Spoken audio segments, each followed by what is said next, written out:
the Electoral College does elect President-elect Joe Biden, are you not going to leave this building? Just so you, certainly I will. Certainly I will. And you know that. All indications are that Donald Trump is going to retreat and retire to Mar-a-Lago. One is that he legally last year registered his residency in Florida and relinquished his residency as a full-time occupant of New York City and Manhattan, where the Trump Tower is located.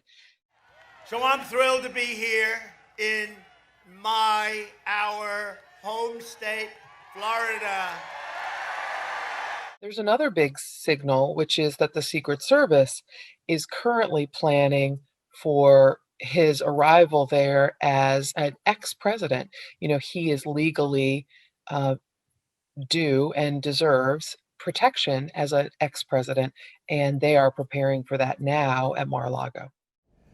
Some very rich people are not going to like me very much today, I can tell you. I probably know them very well. I probably see them in Palm Beach. There are some complications with Donald Trump claiming Mar-a-Lago as a residence.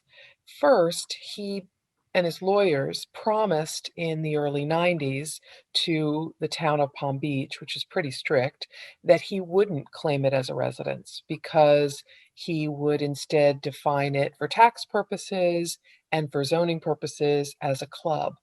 The restrictions on residents then were that no one would live there for more than 7 days in a row, and no one would live there more than 21 days total in a year.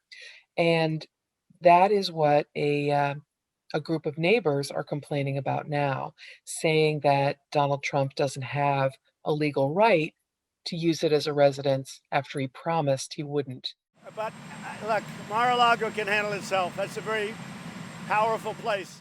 The neighbors in Palm Beach who are objecting to his residency are basically putting the ball in the court of the town of Palm Beach.